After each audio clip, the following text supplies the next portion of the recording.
This is an advanced Awilix guide. If you've not watched the basic guide yet, I highly recommend checking it out if you're not all too familiar with the character yet, or checking out the 3-minute guide I made on her. This one will go a lot more in depth, and yes, she is called Awilix, not Awilix. This is basically a summary of various in-depth tricks that you can do with the different abilities Awilix has, and it will be sorted by her abilities. I can pretty much promise that there will be a few things in here, no matter how much you play the character, that you haven't heard about before. Before we get started with those, there are some things that are more of a general concern. There will be some additional things that are more like general information at the end as well. So let's begin with those here. First of all, you should probably put all abilities to instant cast when playing Awilix. When you get used to it, it's a lot more efficient, it allows for a lot more combinations of her abilities, and so it overall makes sense for her to have everything on instant cast. Also, when playing Awilix, always keep in mind that she has a longer basic attack reach than other characters. She is not a ranged character by any means, but she has the ability to reach a character that is not reachable for other melee characters. Also, be very wary of when to pick Awilix. Awilix is hard countered by any kind of characters that have Cripples, because she can neither use her Feather Step nor her Leap then.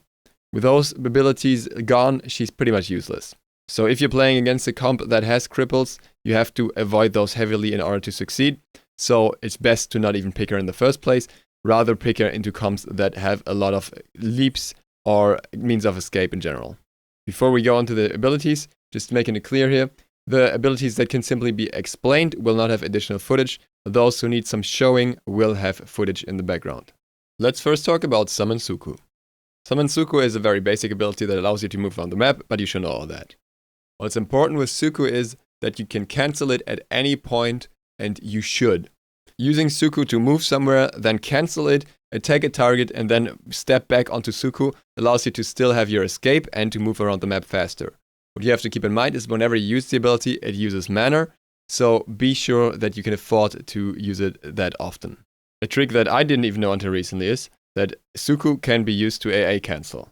You can see this here, and the interesting thing is, if you use Summon Suku after swinging your attack, you will actually cancel out the attack animation, but then when you dismount, the attack animation will not show up, and you will hit faster. This can be abused to the point where you hit the air, then cancel while hitting by using Suku, keep your left mouse held down, and walk up to a target and cancel it for an immediate basic attack.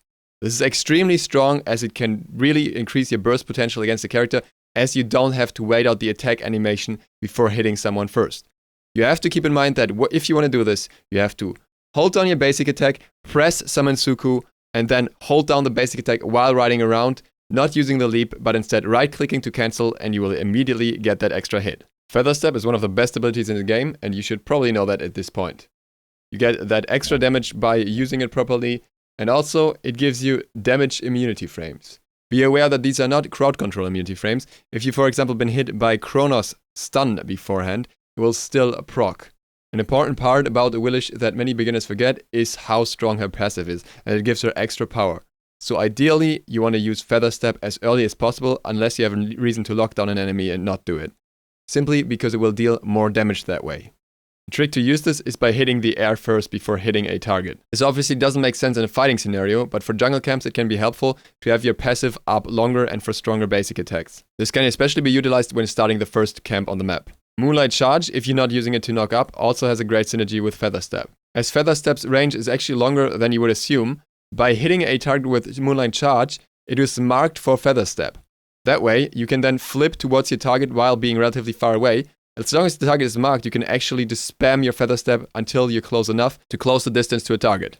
Feather Step's description is actually irritating. It sounds like the later in the hit chain you are, the more damage it does. The strongest hit is obviously after the second basic, but what many people not realize is that the second strongest hit is after the first basic and not the third. Using Feather Step after the third basic is always the lowest amount of damage you can deal. A neat, kinda obvious trick is the fact that you can deal AoE damage to targets while hitting a minion and not having to hit them. This is especially useful early on when you're contesting the wave in solo, or later on when somebody's trying to hug their wave. You will not get the root, but the damage of Feather Step will actually be the same. Feather Step can be used to get out of walls, for example Odin Wall or Cabrakan Wall. Try to bait the enemy towards the wall to increase your chances of escape. Actually, you can even flip into cages if you want to. Awilix can stop both dashes and leaps with her Feather Step. As it has a cripple, you don't always need your ultimate to keep people from escaping. Moonlight Charge is primarily used as a knockup tool. The ability is not all too complex, but it has some tricks or intricacies that I will get into here. First of all, Moonlight Charge in maximum range actually is too far away for you to pull a target. So if you hit a target at maximum range, make sure to walk towards them in order to be able to pull them with your ultimate. While it is known to most that targets can be pulled through walls, there is actually no audio cue that will indicate to you that a target has been knocked up. At some point down the road, Moonlight Charge was changed. Originally, you were able to continue your attack chain from the point where you attacked before by using Moonlight Charge, and this allowed for immediate feather steps of the highest potential damage. This is no longer possible, it seems. In return, Moonlight Charge now functions like a proper basic attack cancel. While it may seem counterintuitive because you lose your knockup, the damage potential can actually be increased by using it, as you can see here, where with the basic attack cancel, my clear is slightly faster. Last but not least, let's talk about Gravity Surge. First of all, it's important to know that Gravity Surge can be stopped by crowd control. So if you get stunned at the wrong moment, you cannot pull the target. Generally, you know that targets with a leap can be pulled, and Scylla and Hades are included. These are some more that some people don't know about. Shark can actually be pulled. It is extremely hard to do though, the time frame is very, very short. You can see me doing it here in 3 tries. On another guard, it's much easier, but not on every ability. Xingtian's 2 cannot be pulled, but his 3 can be pulled, as you can see here. It has been claimed again that Raging can be pulled. I highly doubt it. Even if you slow it down, there's no indication of the pull sign, so there's pretty much no chance. Some other things worth mentioning for the ultimate are A, it's a steroid, so it can be used without the actual pull, and it can still be strong, especially if you use it early in your combo. B, it can be used for tower push, and it's extremely potent as such. C, make sure to look at your target. If your target is behind you, there can be odd circumstances when it can be pulled, but there can also be circumstances where it cannot be pulled. So it's a little bit weird, just make sure to look at that target at all times. Generally, I think it's crucial to know when to save your ultimate for a leap instead of using it on a knockup. With certain targets, you know they will leap away right after you pulled them, so it may make more sense to keep the pull until they try to leap and not use it on the knockup. In the same sense, when you have your leap, it can sometimes still make sense to pull them right away and just leap after them right after. It always depends on the situation, which kind of CC and escapes the character has, but make sure to keep this in mind. The rest I'm addressing here, it could pretty much be considered the other section. Something that is important to keep in mind is that every ability of Awilix now seems to reset her basic attack down to 0, so there's no way of getting an immediate strong feather step with any ability anymore, sadly. What I also wanted to put in this section, because it doesn't really fit anywhere else, is when playing behind or from behind as Awilix, be extremely careful. The moment your team loses lead, Awilix becomes a lot weaker. She does not have the same CC setup that other assassins have on a whole team, and therefore she needs to be very wary of where she can go. As long as you have some knockup on your team, you're fine, you can make picks, but if you don't have knockups on your own team, you will have a problem. The enemy will not leap away from you anymore, they will try to fight you, and you will be in a bad spot. You can look for picks from the side, or you can just hope the enemy makes a mistake and lock them down under tower. Those are crucial plays that you need to learn with Awilix if you want to succeed in those games where you fall behind, which will eventually happen. Let's get into the item side of things. Instead of giving you complete builds, I think for an advanced guide it's much better to just go through the items and say what can be used and what cannot be used. Generally, on Awilix you want some movement speed, some power, some penetration, and some cooldown reduction. Often you want additional defenses, and the rest is very situational. So I will just go through the items and say which one are good for her and which one I would rather not buy for which reasons. Starting with the starter items, if you're jungling, it's Bumba's Mask. There is the rare occurrence where you can go Bluestone Pendant first, either if you're going for another role that's not jungle, or if you're going ultra aggressive and then buy Bumba's Mask later. But I would not recommend doing so, especially now that the power potion is removed. I would just go straight into Bumba's. You have enough early aggression without any additional power items. The other starters are generally not used by Awilix. Death Toll doesn't make much sense because she doesn't basic enough anywhere. Mark of the Vanguard could be great in very, very, very specific situations against very heavy physical comps, but generally early on you want a lot of power, a lot of penetration, a lot of cooldown reduction, and none of that is in this item, so it's not that good. Watcher's Gift is a support item. We're not gonna go into detail here. Relics. The relics that you will most of the time see on Awilix are Purification and Sanctuary. Purification is just pretty much mandatory in most of the team comps because she is squishy, she doesn't have the best escape potential, and she needs something to get out of CC. She doesn't have CC immunity in her kit to the same extent that other assassins do, so Purification is very, very important. Sanctuary is just to avoid additional damage. What you can also do if you want to go more aggressive is Blink. This is often my secondary relic. And other than that, pretty much every relic has more or less a use on her, but they will be seen quite a lot less. So Curse, if your solo laner doesn't get Curse and you need it against the enemy team, and your support doesn't get it, or you need a second one. Frenzy, well, maybe if you want a really hardcore split push, for example, you rarely use this in general. Meditation for surprise healing, but then again, Awilix is so squishy that it usually doesn't scale too well unless you have some health items along with it. Phantom against specific picks like Odin. Scout, pretty much never. Shell, once again, a nice defensive active if no one else on your team gets it, and you have that extra slot and you feel like you don't need, for example, Sentry. Sprint, I think, is a great active for her, just to give her some additional sticking power outside of what she already has, and give your team some utility at the same time. Sunder, once again, rarely picked.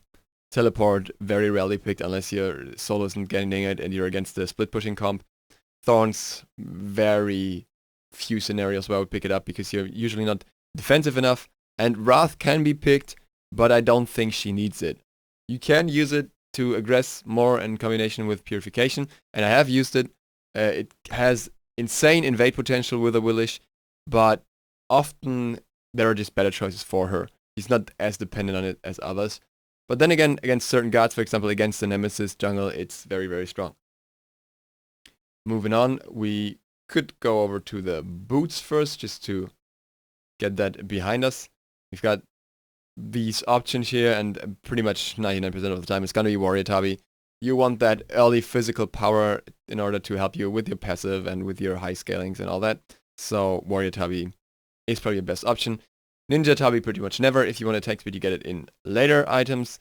Talaria could probably be used, but she's got enough movement speed as it is, and I wouldn't recommend it really. I don't think it's worth it if you lose that much power in return, which also takes away a lot of your kill potential. Reinforced Greaves makes a little bit of sense in my opinion, a little bit in very specific scenarios where you are against a heavy CC team and you know that you don't have any option to survive early otherwise, but once again, a very niche pick. The other movement speed options are some that we get into later, but for now we go through the power items and then we get there. So, having brought the first things behind us, let's look at Jotuns first, because this is pretty much your core item every single game. Unless you're going into Void Shield, which is also an option, but this item I think is still often the stronger pick on Awilix, and you definitely want to build at some point. You have a lot of power in this item, 40 power is not bad. You have extra mana, and Awilix is extremely mana hungry early on, especially for getting on and off Suku. You have extra penetration, which is really good for Awilix, and you have cooldown reduction. There's pretty much 90% of what Awilix needs early on is in this item, so it's a great pickup. The alternative is obviously Void Shield. Haven't seen more play recently simply because you counter the other jungler with it. If the other jungler has a lot of burst, they can't go through your defenses that early if you pick up Void Shield and they pick up Jotuns and Wrath. It is a great item, it still has power and penetration, and it gives you those extra protections. Once again, I think for Awilix you often want Jotuns over it, but sometimes there's just no way around it, depending on what your enemy builds and how ahead or behind he is. And now we just go through the items that we haven't talked about from the top. Igveil could theoretically be used in very niche situations, especially because you have 2 power steal hits before your first feather step, but I would only really buy it if you're in a very, or against a very heavy attack speed comp. If you have a Nemesis and 2 hunters on the enemy team, then sure, you could go for it. But overall, early on, Awilix wants burst, and this is not a late game item. Heartseeker is meh. It has that movement speed, it has the nice power buff, but it's only after 5 stacks, and the power is nice, but it's not that much in order to justify it, in my opinion. simply because I think there are mostly better options for Awilix.